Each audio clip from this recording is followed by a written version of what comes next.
ডালি, আমি জানি যে আমার ফিরে আসায় অনেক কমপ্লিকেশনস তৈরি হয়েছে, কিন্তু বিশ্বাস করুন সেটা আমি চাইনি।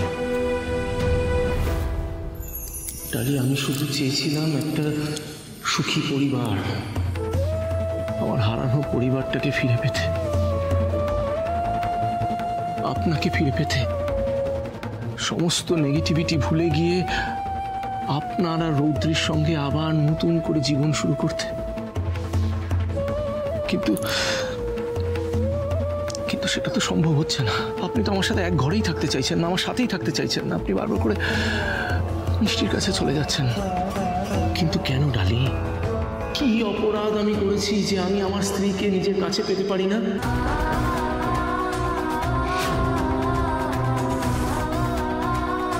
জানি ডালি, আমি আপনাকে অবিশ্বাস করে এতগুলো উল্টোপাল্টা কথা শুনিয়ে দিয়েছি। আমি সত্যি ভুল করে ফেলেছি, কিন্তু একবার আপনি আমার দিকটা ভেবে দেখুন। এতদিন পর ফিরে এসে নিজের পরিবার, নিজের স্ত্রীকে যদি অচেনা মনে হয়, নিজের সন্তান যদি তার কোলে না অন্যের কোলে গিয়ে শান্ত হয়, তাহলে কি তার ভেতরে একটা কষ্ট গলা পাকিয়ে উঠবে না? বুক চিরে একেবারে কান্না ফেটে আসবে না? আপনি বলুন। আপনি শান্ত হন। দেখুন, একবারে না হলেও ধীরে ধীরে সবটা ঠিক হয়ে যাবে। আপনি একটু ধৈর্য ধরুন, সব ঠিক হয়ে যাবে।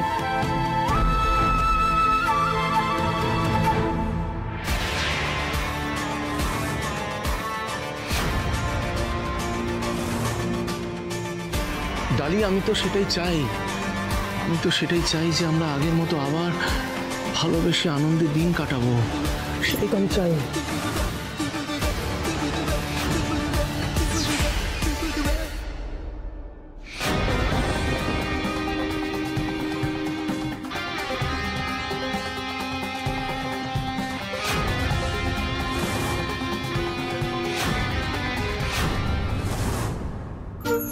রক্তিমবাবু,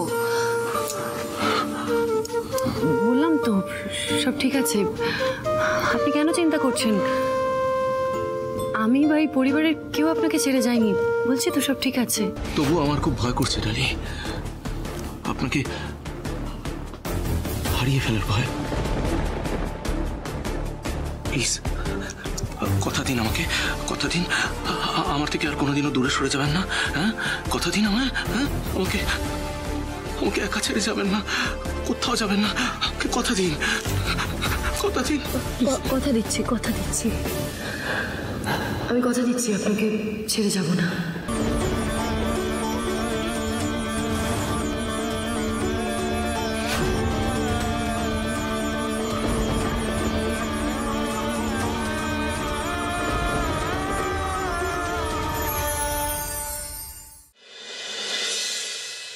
হ্যাঁ মা, চিন্তা করিস না। হ্যাঁ, এদিকে সব ঠিক আছে। হ্যাঁ, বলছি যে তোরা আশ্রমে যখন গেছিস তাহলে উৎসবের কয়েকটা দিন কাটিয়ে আসবি তো? হ্যাঁ, এদিকে কোনো অসুবিধা হলে আমি জানাবো তো। হ্যাঁ, এক সেকেন্ড। বলছি শোন না, ওই চিত্রা মাসি ফোন করছে। হুট করে কেন ফোন করছে? আমি তোকে রাতের দিকে ফোন করি। হ্যাঁ, রাখছি। হ্যাঁ, রাখছি। হ্যাঁ মাসি, বলো। ডালি, আমি মিষ্টির কাছ থেকে সবটা শুনেছি। মিষ্টি আমাকে সবটা বলেছে। রক্তিম ফিরে আসার পর থেকে তোমার সাথে কি ধরনের ব্যবহার করছে আমাকে সবটা জানিয়েছে। ডালি, মা আমার, আমি জানি তোমার ওপর দিয়ে কি কঠিন ঝড় বয়ে যাচ্ছে, কিন্তু এটা একটা কঠিন পরীক্ষা মা। এই সময় মাথাটা খুব ঠান্ডা রাখতে হবে। আর আমার বিশ্বাস তুমি এই কঠিন পরীক্ষায় ঠিক উতরে যাবে, ঠিক সময়ে ঠিক সিদ্ধান্তটাই নেবে। কিন্তু কি সিদ্ধান্ত নেব, কোন দিকে যাব, সেটাই তো বুঝতে পারছি না মাসি। দুই দিকেই আমার দুটো কাছের মানুষ। যে কোনো একজনকে বেছে নিতে গেলে তো আমাকে আরেকজনকে দূরে করতেই হবে। সব দিক থেকেই না নিজেকে অকৃতজ্ঞ আর স্বার্থপর বোধ হচ্ছে। অকৃতজ্ঞ বা স্বার্থপর এর কোনোটাই তুমি নও ডালি। তোমাকে আর প্রমাণ দিতে হবে না। আজকে তুমি যে পরিস্থিতিতে দাঁড়িয়ে আছো, ঈশ্বর তোমাকে সেখানে এনে দাঁড় করিয়েছেন। ঈশ্বর নিজে তোমাকে একটা দুমুখ রাস্তার মুখে এনে দাঁড় করিয়েছেন। এখন দেখো, একটা রাস্তা ধরে চলতে গেলে আরেকটা রাস্তাকে তো ছেড়ে দিতেই হবে। এটা কোনো স্বার্থপরতা নয় মা, এটা পরিস্থিতি। না মাসি, আমার না কেন জানি না মনে হচ্ছে যাই করি না কেন সেটা ভুল পথেই পা বাড়ানো হবে। ডালি, আসলে তোমাকে আরেকটা কথা বলতে ফোন করেছি।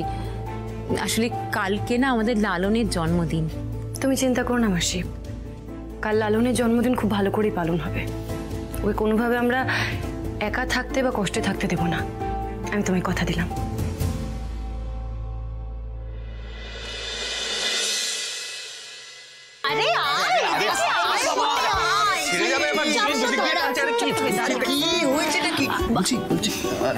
সিক্রেট কিছু মিটিং নাকি এখানে? না মানে একটা প্ল্যানিং হচ্ছে, তাই তোমাদেরকে ডাকলাম। প্ল্যানিং? কালকে লালনের জন্মদিন।